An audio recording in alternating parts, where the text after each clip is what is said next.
예, 요한복음은 앞에부터 거의 마지막까지 유대인들이라고 이렇게 언급되어 있는 이 일정한 사람들과 우리 예수 그리스도 간의 논쟁이 지속되면서 이렇게 전개되어 가는 것을 저희들이 볼 수 있습니다. 여기에 유대인이라고 지칭하고 있는 사람들은요, 우리가 일반적으로 유대인 그러면 이제 유대 민족들 사람들을 의미하는데, 이것은 일반 뭐 대중 또는 군중 이제 이런 의미가 아니고요, 단순히 민족을 의미하는 것이 아니라 유대 종교 지도자들을 특별히 칭하는 그러한 말로 쓰여지고 있습니다. 다른 복음서에서는 아마도 제사장 또는 서기관 또는 유대의 장로들 뭐 이렇게 표현되어 있기도 하고요.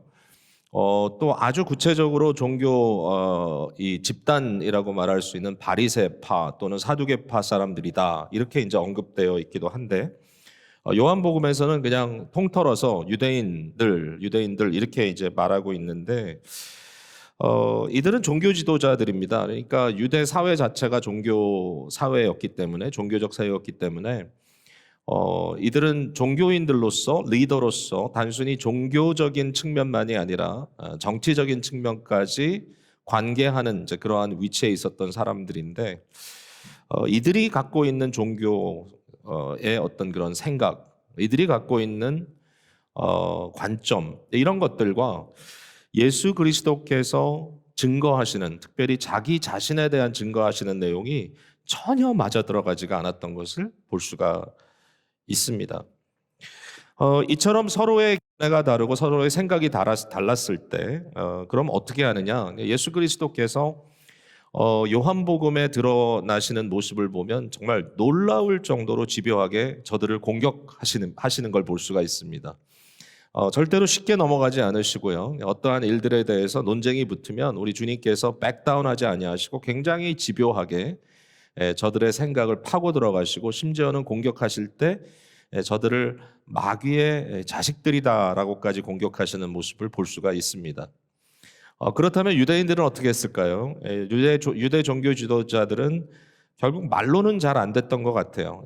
보면 항상 말로 좀 딸리는데 아무래도 말씀 그 자체이신 그리스도께서 오셔서 하시니 그 뭐 말이 되겠습니까? 그러나 저들이 결국은 그 시대에 자기가 가지고 있었던 정치적인 힘을 발휘해서 예수님을 핍박하고 오늘 본문에도 나오죠. 박해했다. 그리고 심지어는 예수님을 죽이려고 하는 이제 그러한 시도를 이제 계속 하게 되는데 결과적으로 이제 요한복음에 쭉 전개에 따라가다 보면 이제 저들의 손으로 예수님을 빌라도에게 넘겨주고 당시 로마의 총독이었던 빌라도가 그를 십자가에 못 박도록 내어주는 이제 것으로 결국 어떻게 보면 그들이 원하는 대로 일이 진행되는 것 같지만 뭐 우리가 너무 잘 알지만 결국은 그리스도의 부활하심으로 말미암아 이 논쟁의 끝이 어떻게 되는지를 우리에게 분명히 보여주고 있죠.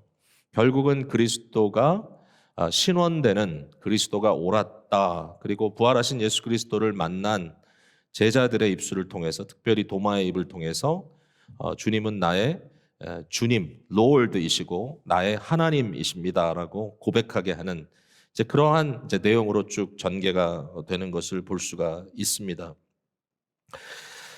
결국 요한복음을 읽으면서 저희들에게 주시는 충격은 이제 무엇보다도 바로 이 유대인들이 견뎌낼 수 없었던 충격과 사실은 결이 아주 다르지 않다고 생각하는데요. 뭐 우리가 물론 유대인들의 입장에 서 있는 건 아니고 우리는 다 그리스도 예수를 믿는 믿음의 사람들이지만 여전히 우리에게는 자연인으로서의 그러한 이 마인드가 여전히 존재하기 때문에 이 유대인들이 가지고 있었던 고민들이 완전히 해소되지 않는 문제들이 있다라는 생각이 좀 들어요.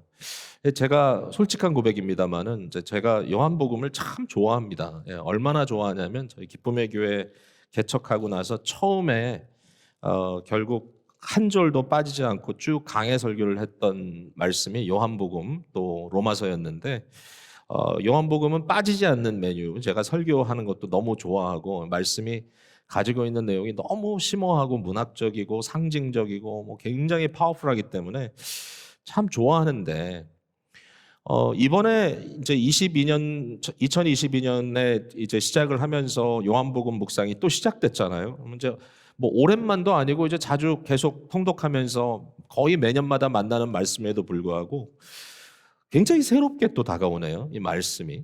이게 왜 그럴까? 왜 그럴까라고 생각을 해봤더니 어, 뭔가 이렇게 말씀과 좀 더 깊이 인게이지 하면서 느끼는 게 역시 예수 그리스도에 대한 나의 생각이 좀 나태해졌구나라는 느낌을 받게 됐어요. 예, 어느덧 우리 교회 안에서도 목회를 뭐 23년, 24년째 이제 하다 보니까 예수님에 대한 얘기를 많이 하잖아요. 예수님에 대해서 감동도 하고 다 하는데 정말 예수님이 하신 말씀이 나를 이렇게 깜짝깜짝 놀래게 하는 것, 이제 이런 것은 또 다시 새롭게 느껴진다는 거죠. 그래서 요한복음이 주장하는 이 예수 그리스도의 이 자아, 그리스도 스스로 자아를 누구라고 하느냐 이 부분에 대해서 역시 또 한 번 고민하고 이 고민을 통해서 정말 그리스도가 하시는 그 자기 자신에 대한 증거를 우리가 받아들이지 않으면 결국은 그리스도의 말이 너무 허황되게 들린다는 거예요. 저는 우리 기쁨의 교회 모든 성도님들이 예수 그리스도가 누구인지 신앙의 고백에 따라 고백하고 믿는다고 생각을 하지만, 그러나 사실상 이 세상에 이 흐르는 그런 어떤 물결은 꼭 그렇지가 않아요. 사실은 19세기 이후로부터 이 자유주의 물결이 굉장히 강렬하게 이제 그 기독교의 색을 칠하고 있는데요. 오늘도 마찬가지입니다. 이 자유주의라는 건 뭐냐면 이 신앙의 초월성을 이제 상실하게 되는 거죠. 그러니까 하나님의 절대적인 계시의 말씀을 통해서 우리가 진리를 견고하게 안다든지 뭐 이런 거에 대해서 이제 받아들이지 못하는 거예요. 그러니까 굉장히 자연적인 어떤 신앙의 그 발전, 종교의 발전을 통해서 오늘까지 기독교라는 것도 우리에게 왔다라고 그들은 생각하고 있고, 예수님을 역사적 그리스도, 역사적 예수를 찾는데 이제 관심이 있고, 역사적 예수는 성경이 말하는 이런 어떤 교리화된 이러한 예수, 자기들 생각엔 그렇습니다. 그리고 이런 것들을 받아들이지 못하니까 성경도 난도질을 치고, 그리고 결과적으로 이제 예수라고 하는 존재는 그냥 아주 평범한, 뭐 평범한 건 아니지만 아주 좀 굉장히 대단하시죠. 대단한 그러나 일종의 평범하다는 것은 이 초자연적이라기보다는 그는 좋은 아주 훌륭한 도덕 선생이었다, moral teacher다. 이제 이런 선에서 이해를 하고 그를 흠모하고 따라가는 겁니다. 도덕적인 어떤 그 정말 위대함 이걸 가지고 이제 예수님을 논하게 되는데 이제 결국은 사랑이라고 하는 어떤 윤리적인 포인트로 직결되게 이제 되는 거겠죠. 근데 과연 우리가 아는 기독교, 성경 말씀이 우리에게 증거해주는 이 신앙, 66권 성경 말씀은 제가 계속해서 여기에 대해서 말씀하지만 이것은 뭐 사람의 교리화된 그런 내용이라기보다는 정말 이 1500여 년에 걸쳐서 그 상황 속에 하나님께서 정말 성령으로 사람들을 사용하시고 그들에게 영감을 불어넣으셔서 주시는 정말 날카롭고 정말 예측지 못하는 그런 말씀의 내용들이고, 사실 교리라고 하는 것은 좀 어떻게 해서든지 이것을 좀 종합하고 이것을 좀 우리가 이해할 수 있도록 만들어내려고 하지만 매번마다 성경은 좀 우리를 놀래키는 그런 부분이 있는 살아있는 말씀이라고 생각할 수밖에 없어요. 이건 경험한 사람들은 다 알아요.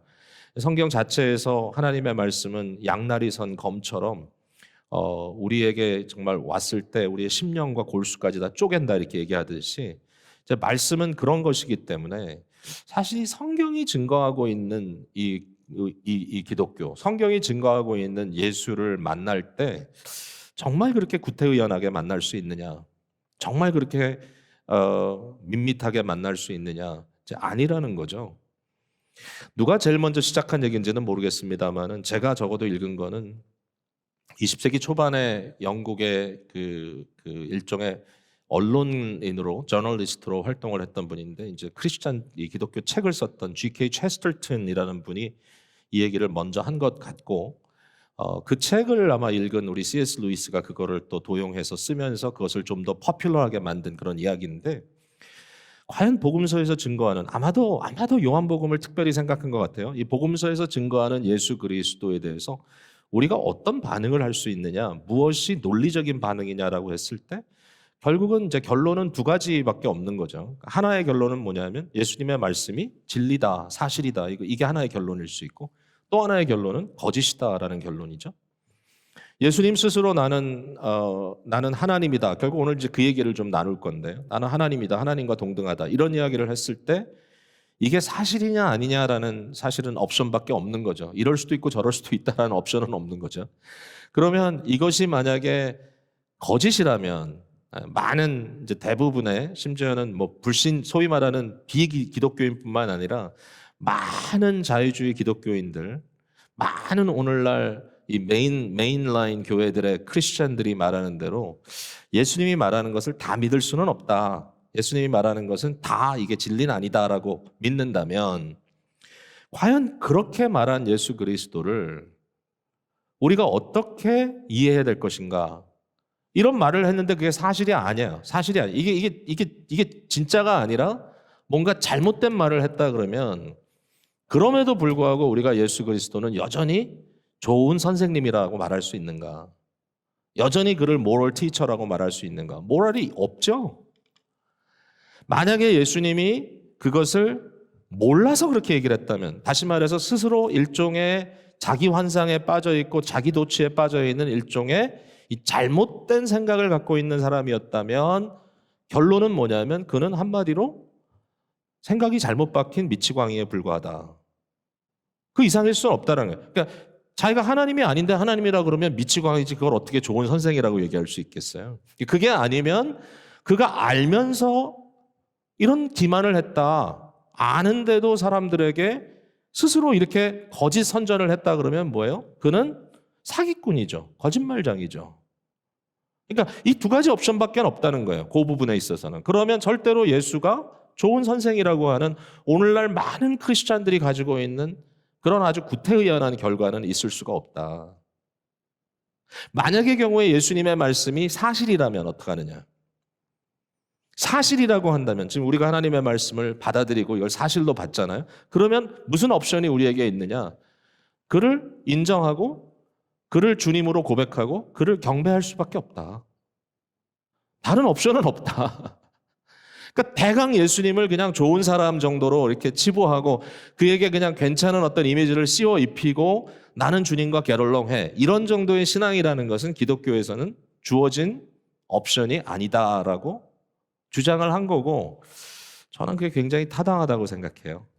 네. 그러니까 애매모호한 이런 일종의 도덕화된 하나의 윤리화된 단순히 그냥 그러한 굉장히 일반 종교보다 조금 고등 종교 정도의 종교로서 기독교를 이야기한다는 것은 굉장히 불편한 것이다. 그것은 좀 빠져들어가 보면 어디선가 심각한 오류가 보인다라는 거죠. 여러분은 어떻게 예수님을 생각하십니까? 저는 오늘 본문을 통해서 예수님을 두 가지로 이제 좀 말씀을 드리려고 그래요. 본문 얘기예요. 첫 번째는 예수님은 하나님이시다라고 좀 단호하게 말씀드리고 싶고요. 두 번째로는 그를 하나님의 아들이라고 하는 아들됨에 대해서 이제 이야기를 좀 드리려고 그래요. 자, 첫 번째 예수님은 하나님이 되신다. 왜 이걸 제가 피할 수 없냐면요. 일단은 예수님 스스로 그렇게 얘기하시는 거고요. 두 번째로 예수님의 말씀을 듣고 있는 유대인들이 그렇게 이해하고 있어요. 피할 길이 없어요. 그러니까 이게 우리가 아무리 성경을 좀 부드럽게 풀려고 해도 안 돼요. 18절에 보니까 예수님을 죽이고자 했잖아요. 여기 보니까 하나님을 자기의 친아버지라 하여 자기를 하나님과 동등으로 삼으심이라라고 하는 것을 분명히 썼고 유대인들의 입장에서는 예수님의 말이 다르게 들리지 않았고 거기에 대해서 예수님도 거부하지 않았어요. 피할 수 없어요. 뿐만 아니라 이 말씀을 기록하고 있는 요한은 아주 의도적으로 그 사실을 밀고 가고 있어요. 처음부터 1절부터 1장 1절부터 태초에 말씀이 계시니라 이 말씀이 하나님과 함께 계셨으니 이 말씀은 곧 하나님이시라. 이 말씀이 육신이 되어 우리 가운데 임하셨는데 그분이 예수다. 이 논리예요. 처음부터. 그리고 계속 말씀을 드리지만 실제적인 요한복음의 클라이맥스인 이 요한복음 20장에 예수님께서 도마에게 찾아오셔서 자기 자신이 부활하신 증거를 보여주셨을 때 도마의 입을 통해서 증거된 그 말이죠.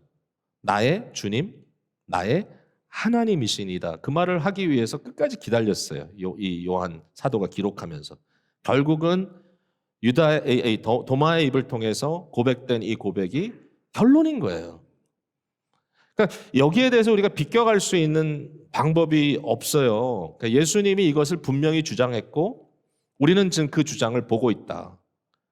만약에 예수님이 이 주장을 헬라인들의 커뮤니티에서 했다면 별로 문제가 안 돼요. 왜냐하면 어차피 헬라 사람들은 다신주의예요. 뭐 일반적인 로마 사회 속에서 이런 얘기를 했다고 해도 사실은 큰 문제는 안 돼요. 그냥 사람들이 봤을 때 참 저 사람 참 별나다 이 정도 얘기했을 거예요.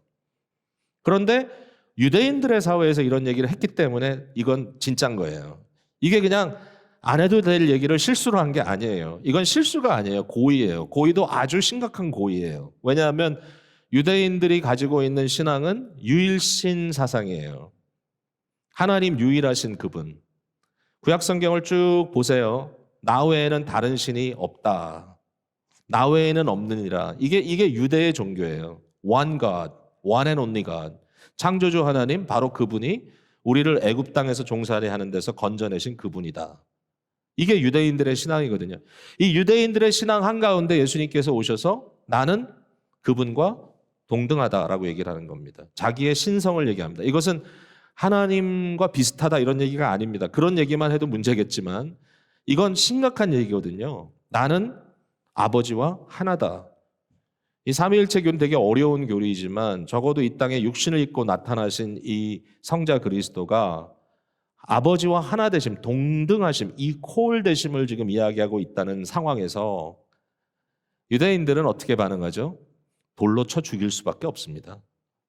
이것은 신성모독입니다. 다른 방법이 없습니다. 그러니까 예수 그리스도의 나타나심이 이처럼 무리였다. 그 시대. 사실은 지금도 스캔들입니다. 예수 그리스도 스스로 신성을 주장하는 이 부분에 있어서. 과연 우리는 그리스도의 신성을 믿느냐? 성경이 증거하니까 믿는 겁니다. 자, 오늘 스토리 속에 사실 우리가 읽지 않은 부분이 이제 앞부분에 있는 38년 동안 불구가 되어서 일어나지 못했던 이 병자에 대한 이야기인데요. 베데스다 연못에 그가 누워 있습니다. 그가 누워 있는데 베데스다 연못이 동하면 이게 움직이면 막 마치 끓어오르듯이 물이 움직이기 시작하면 이제 그때 사람들은 마치 천사가 와서 거기에서 한번 이렇게 탁 타치를 하고 가는 것처럼 그러면 누군가 그 물에 먼저 뛰어 들어가면 병고침을 낫는다. 어떤 병이라도 이렇게 이제 믿는 일종의 전래된 전설이 있었던 거죠. 실제로 그렇게 됐는지는 잘 모르겠어요. 그러나 어쨌든 사람들이 둘러 거기에 앉아가지고 물이 동하기를 기다리고 물이 동할 때 누구든지 빨리 들어가려고 이 사람이 빨리 들어가려고 해도 불가능합니다. 왜? 몸이 안 움직이거든요. 아무리 뭐 딴 데가 아파도 움직일 수 있는 사람이면 그냥 잽싸게 뛰어 들어갈 텐데 자기는 그럴 수도 없고 자기를 거기 넣어주는 사람도 없는 거예요. 이제 이럴 때 예수님이 그를 찾아가십니다. 그가 예수를 찾아온 거 아닙니다. 찾아가서 네가 낫기를 원하느냐 이렇게 질문을 하는데 그 사람은 자기 삶 상황 상태에 대해서 넋두리만 쭉 합니다. 컴플레인만. 낫기를 원합니다. 이런 얘기도 아니고 예수님에 대한 기대도 없고 그냥 내가 이렇게 지금 전혀 답이 없습니다라고 얘기를 할 때 예수님께서 일어나라. 그리고 네가 누워있던 그 침상을 들고 가라 그랬습니다. 그렇게 했어요. 이 사람이. 놀라운 일입니다. 어마어마한 기적이 생겨난 겁니다. 이 사람이 침상을 들고 저벅저벅 가니까 그것을 보았던 유대인들이 그 모습을 보고 내려라 그랬습니다. 왜? 안식일이었군요. 그날이. 안식일 유대인들이 들고 다니면 안 됩니다. 이 사람이 그 얘기를 그 제재를 받으니까 깜짝 놀란 거죠. 유대 지도자들 너무 무서워합니다. 큰일 나거든요. 사회에서 완전히 격리돼 버리거든요. 안식일을 범하면 큰일 납니다. 그러니까 잘못했습니다. 누가 너에게 그렇게 했느냐 그랬더니 하는 말이 나의 병을 고쳐준 사람이 나보러 들고 가라 그랬습니다. 그러면서 도리어 예수님을 블레임합니다. 참 재밌는 사람이에요. 누가 그랬는지 찾으러 다니는 겁니다. 근데 너무 재밌게도 예수님이 다시 이 사람을 찾아갑니다. 그래가지고 경고를 합니다. 더 심한 것이 생기지 않도록 앞으로 조심해라. 이러면서 이제 경고 및 미래에 대한 일종의 권고, 축복 이렇게 해서 이제 보내는데 이때 이 사람이요. 그 말을 듣고 나서 유대인들을 쫙 찾아가 가지고 일릅니다. 예수님이 그랬대요. 참 루저죠, 루저. 제가 나오는 성경에 나오는 캐릭터 중에 제일 루저 중에 하나예요. 예. 한심한 인간 같아. 근데 어쨌든 이 말을 듣고 유대인들이 예수님을 핍박하기 시작하는 거죠. 물론 뭐 이제 이게 이런 일이 반복이 됩니다. 왜 핍박을 하느냐? 일단 들지 말아야 될 걸 들고 간 것도 이제 문제지만 예수님이 이 사람 병을 고쳤다는 게 이제 문제가 되는 거예요. 여기에 대해서 유대인들의 안식일의 규례는 굉장히 복잡하거든요. 그러니까 단순히 뭐 일을 하지 말라 정도가 아니라 어느 정도까지는 허락인가 이런 식의 이제 말이거든요. 그래가지고 아주 구체적으로 세분화시켜가지고 이건 할 수 있고 이건 할 수 없고 자 이런 경우입니다. 그러면 예수님께서 저들이 너 이거 안식일 범했어 그러면 기술적인 부분을 가지고 예수님이 지금 논쟁을 벌일 수도 있습니다. 예를 들면 자 봐라 내가 이 사람의 생명을 살렸어 지금 38년 동안 죽었던 자와 같은 사람의 생명을 내가 살렸다. 그러면 이 살린 것이 안식일에 할 수 있는 것이냐 없는 것이냐 생명을 죽이는 것과 생명을 살리는 것과 무엇이 옳으냐 안식일에 만약에 네가 너무나 귀하게 여기는 너의 집에 있는 동물 짐승 하나가 웅덩이에 빠졌는데 가만두면 죽을 것 같아. 그럼 너 안식일날 이걸 건지냐 안 건지냐 건진다는 거예요. 그때 상황으로 봤을 때 사람이 죽게 되면 살려야지. 그럼 안식일에도 할 수 있는 거 아니야. 이런 식으로 예수님께서 논쟁을 하실 수도 있거든요. 그렇게 하신 적도 있어요 사실은. 그러니까 이 상황에 대해서 너 안식일 범했어 이랬으면 아니야 나 범한 거 아니야. 사실은 너희가 말한 규례 안에서도 내가 한 행동을 충분히 정당화할 수 있어 라고 기술적인 아르규멘트를 할 수 있지만 예수님 그렇게 안 하세요 여기서. 어떻게 하시죠? 그들에게 이르시되 17절에 내 아버지께서 이제까지 일하시니 나도 일한다 그랬어요. 아버지가 일하니 나도 일한다. 이게 무슨 얘기인지 여러분 들어보세요. 안식일은 누가 지켜야 합니까? 사람들이 지켜야 합니다. 하나님이 안식일 지키시나요? 뭐 이렇게 여러분 이해하시면 됩니다. 하나님의 안식일은 하나님의 이 다스리심의 일종의 정점을 말합니다. 그죠? 근데 그건 영원합니다, 사실은. 하나님이 보좌에 앉으시고 하나님께서 다스리시는 그 사실을 하이라이트하기 위한 것이 안식일입니다. 하늘이 나의 보좌여 땅은 나의 발등상이다. 사람들이 성전을 짓는다 뭐 이런 얘기를 하는데 성전을 졌죠 사실은. 그러나 내가 안식할 곳이 어디냐라고 하나님께서 질문하는 것은 곧 하나님이 창조하신 세상이 하나님께서 앉으실 보좌이고 이 발을 올려놓을 수 있는 이 발등상이다라고 얘기하시는 거예요. 그러면서 안식 얘기를 거기서 꺼내시거든요. 그러니까 일곱째 날 안식일의 개념은 하나님의 다스림의 개념이에요. 이건 뭐 제가 계속 반복해서 드리는 말씀이에요. 그러면 하나님은 그럼 안식일이 이제 영원하다라는 표현은 하나님의 다스림은 영원한데 그럼 하나님은 안식일에 일을 하시나 안 하시나라는 질문을 해봄직하지 않아요? 하나님은? 근데 유대인들이 이게 바보가 아니에요. 이 유대 지도자들이 너무 잘 알아요 성경을. 그리고 하나님에 대한 신학도 있어요. 이들이 알아요. 뭘 알죠? 온 천하가 하나님의 붙드심이 아니면 한순간에 붕괴된다는 사실을 알아요.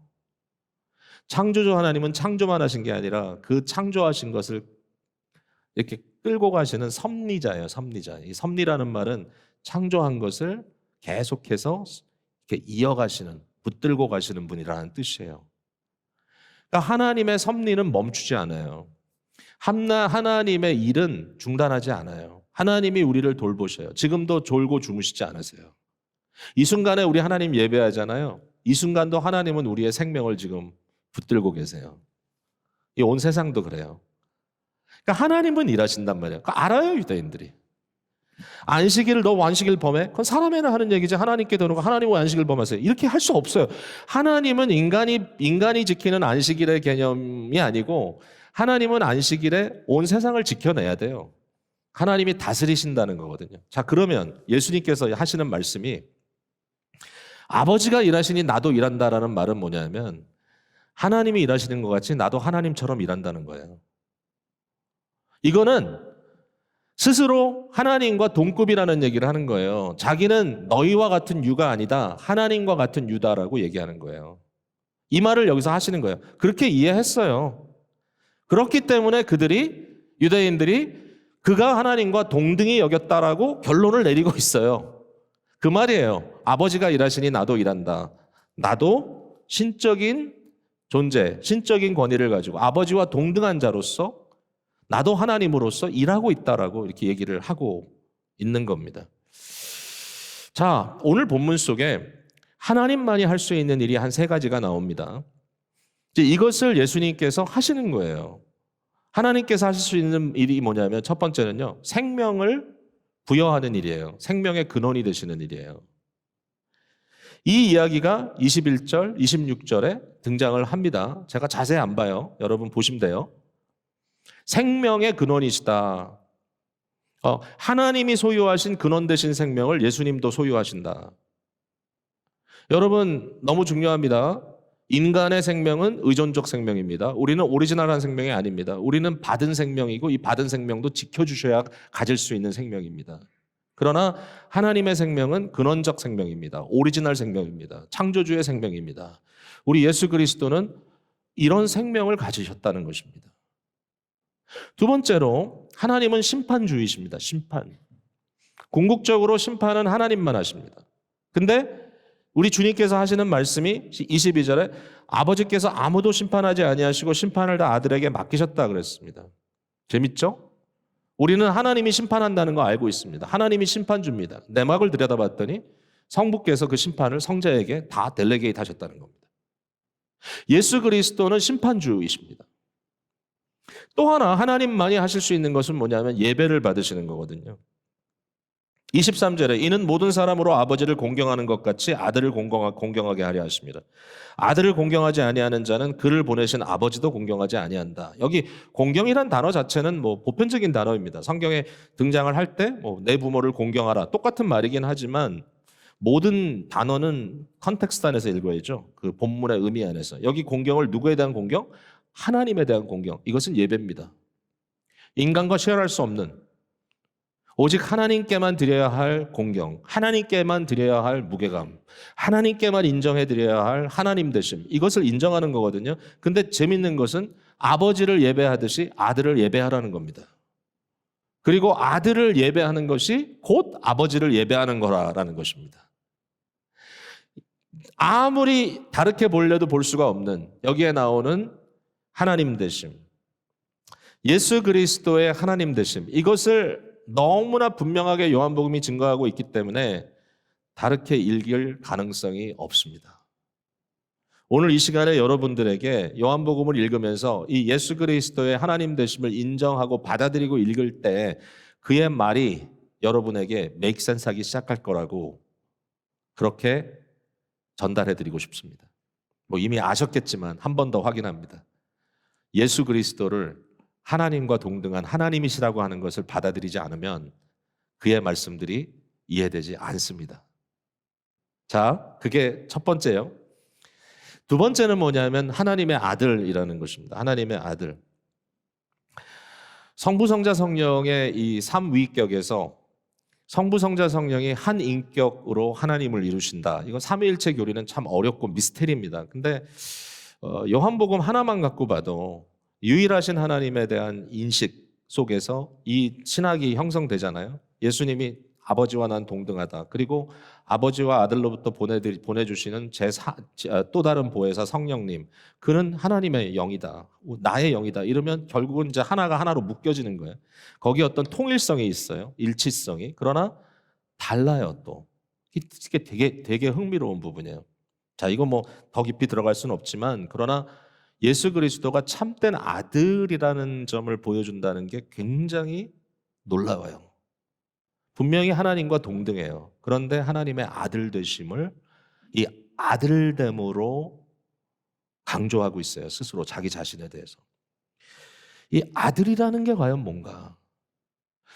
여러분 빌립보서 2장에 보면 예수 그리스도의 이 자기 비하지요. 결국은 종의 형태로 오셔서 죽기까지 복종하시고 십자가에 죽으시기까지 자신을 내어주시잖아요. 근데 거기에 보면 이런 말이 있죠. 그가 본질 하나님과 하나님이시나 하나님과 본체시나 그와 동등한 것을 취할 것으로 여기지 않았다. 그런 얘기가 나오잖아요. 그게 이제 이 빌립보서 2장에 나오는 굉장히 중요한 그리스도와 자기의 영광을 비워내시는 성육신 사건의 의미, 예수님의 이 십자가 사건의 의미를 보여주고 있는데 여기에도 그게 나와요. 그리스도가 예수님이 하나님과 동등하지만 하나님이시지만 그가 아들로서 완전하게 하나님께 순종적인 자세로 자기 자신을 내어주시는 모습을 보게 됩니다. 결국 19절 뒤에 보면 아버지께서 행하시는 그것을 아들도 그와 같이 행한다. 즉 참 아들이라는 것이 뭐냐라고 했을 때 그는 아버지께서 하시는 것만 하신다는 겁니다. 아버지가 하시는 일을 한다는 것입니다. 진정한 의미에서의 하나님의 형상입니다. 아버지의 하시는 일을 하시고요. 아버지의 말씀을 말하시고요. 아버지의 마음에 아픈 것을 함께 아파하시고 아버지의 마음에 기쁜 것을 함께 기뻐하십니다. 진정한 아들이기 때문에 완벽한 하나님의 이 표현이십니다. 하나님의 자기 표현, 하나님의 자기 계시의 최고의 그 표현이 아들이신 그리스도십니다. 이 아들은 아버지를 완벽하게 드러내십니다. 내 아버지는 이런 분이야. 내 아버지는 이런 분이야. 여러분 우리가 그 아버지의 그 아들이라는 표현을 쓰잖아요. 그 아버지의 그 아들. 뭐 나쁜 의미에 쓰기도 하고 좋은 의미에 쓰기도 하는데 정말 예수 그리스도는 그 아버지의 그 아들이에요. 아버지가 하시는 일을 그대로 하세요. 아들을 보면 아버지가 보여요. 빌립이 예수님께 그랬어요. 14장에 보면 우리에게 아버지를 보여주옵소서. 그랬더니 예수님께서 하시는 말씀이 나를 본 자는 아버지를 보았거늘 왜 아버지를 보여달라고 하느냐. 나를 보면 아버지를 보는 것이다. 예. 결국은 여기 쭉 전개되는 내용을 보면 여러분 자세히 읽어보세요. 뭐라고 계속 말하고 있는지. 결국은 아버지의 일을 내가 하고 아버지께서 부탁하신 일을 내가 하고 아버지를 드러내는 것을 내가 하고 있고 결국 내가 하는 모든 것은 아버지의 일이다라고 말하고 있는 겁니다. 참 대단하죠. 이 예수 그리스도의 하나님과 동등하심, 예수 그리스도의 하나님 되심, 이것만 가지고도 우리는 참 견딜 수 없는 이 말씀이 가져다주는 참 이 경이로움을 느끼는데요. 거기뿐만 아니라 우리 예수님께서는 완전한 아들로서 완전히 자기 자신을 하나님께 드림으로써 온전한 순종과 온전한 자기 이 복종으로서 아버지의 일을 한다. 나는 모든 게 다 아버지의 일이다. 내 일이 아니다. 아버지의 일이다. 아버지가 부탁하신 것, 아버지가 하라고 하는 것, 아버지가 지금 하시는 일, 아버지가 느끼고 계시는 것, 아버지가 말씀하시는 것, 나는 그 모든 것을 한다라고 말씀하고 있는 겁니다. 자, 여러분 예수님을 아십니까? 예수님을 알면 하나님을 아는 겁니다. 예수님이 하신 일을 보시면 우리 아버지가 어떤 분인지를 알게 되는 겁니다. 여러분 좀 전에 얘기했죠. 이 요한복음 5장에 등장하는 이 38년 동안 병들었던 이 사람이 얼마나 루저인지, 그에게 찾아간 예수님, 그에게 말을 걸었던 예수님, 그를 치료해 줬던 예수님, 그리고 심지어는 끝에 말도 안 되는 상황이지만 다시 그를 찾아가서 그에게 경고했던 예수님, 사마리아 여인에게 다가갔던 예수님, 그에게 말을 걸었던 예수님, 그에게 정말 당시의 문화적인 상황으로서는 도저히 말을 걸 수도 없고 말을 걸어서도 안 되고 아무런 부탁을 해서도 안 되지만 그의 존재에 의미를 주시고 그의 손을 통하여 물을 떠서 나에게 달라고 하셨던 그 예수님, 그리고 그에게 영원토록 솟아나는 생수를 주겠다고 약속하신 주님, 그리고 그 일을 이루시기 위하여 계속하여 이 여인과 말을 섞으시는 예수님 뿐만 아니라 유대인으로서는 할 수 없었던 일을, 즉 사마리아 마을에 며칠을 유하시면서 자기 자신이 누구라는 것을 증명하시고 이 여인의 삶을 획기적으로 변화시켜 주셨던 예수님. 여러분, 이게 예수님입니다. 근데 그가 하나님이십니다. 예수님을 보면 하나님이 보입니다. 아들을 보면 아버지가 보입니다. 우리가 믿는 하나님은 이런 분이에요.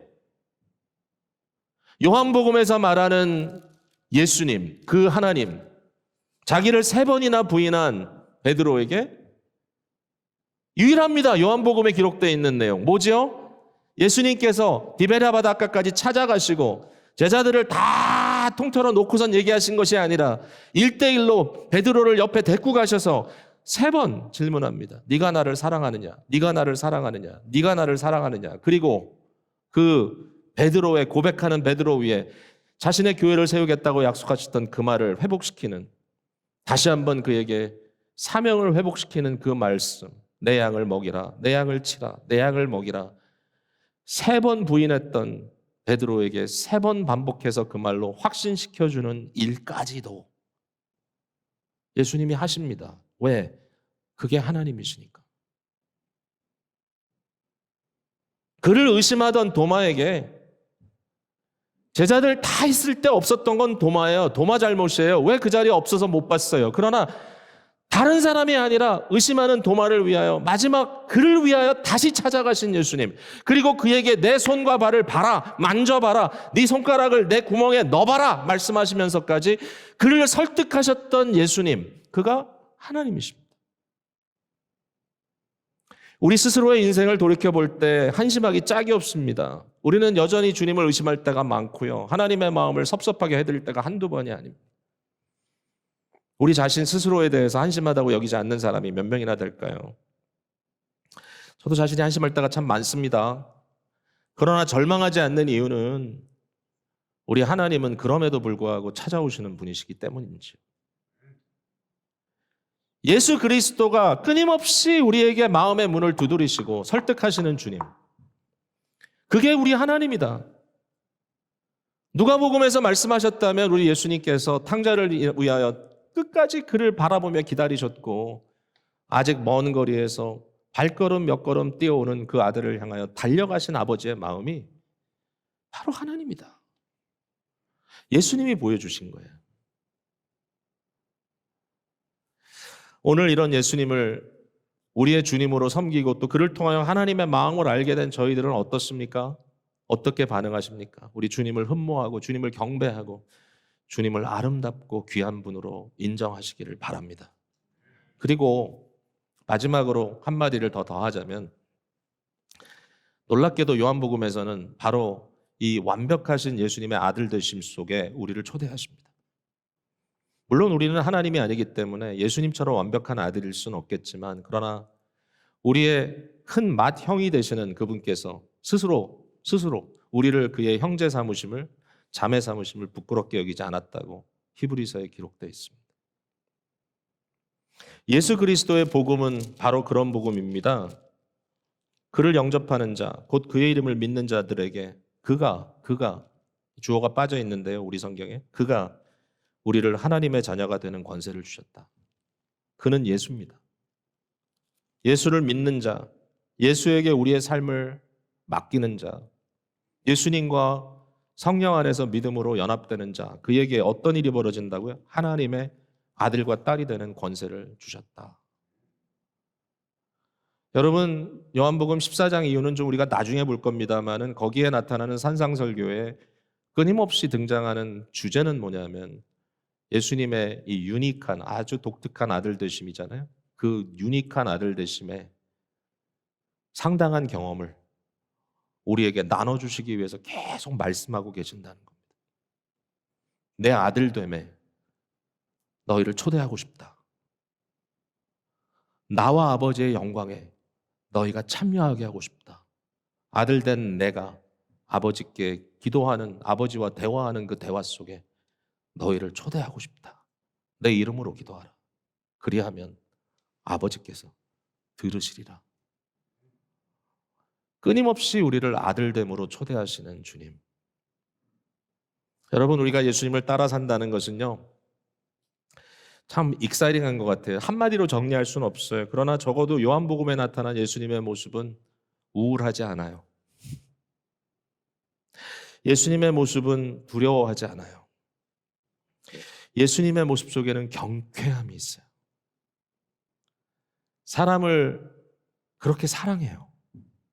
경쾌하게 사랑해요. Out of his way. 예? 자기가 가야 할 길도 돌아가면서 쫓아다녀요. 어떻게 보면 좀 오지랖이에요. 아니 무슨 하나님이 여기까지 오셔가지고 우리를 챙겨. 하나님 그런 분이에요. 우리가 아들 된다는 것, 우리가 그리스도와 함께 하나님의 딸이 된다는 의미는 이와 같은 거예요. 하나님의 열심이 우리의 열심이 되는 것이고, 영혼들을 향한 하나님의 적극적인 그 부분이 우리의 적극성이 되는 것이고. 여러분 가끔 우리 주위에 그런 사람 있어요. 예? 사람을 사랑해요. 근데 어떻게 보면 도대체 너무 사랑하는 것 같아요. 자기 것 막 내줘요. 시간도 내줘요. 섬겨줘요. 자기 일은 보면은 좀 정신이 없는 것 같아요. 근데 그렇게 사람들한테는 어마어마하게 정을 쏟아주고 그래요. 아, 왜 그럴까? 물론 뭐 똑같은 유형은 아니에요. 근데 자꾸 예수님 생각이 나요. 그런 모습을 보면.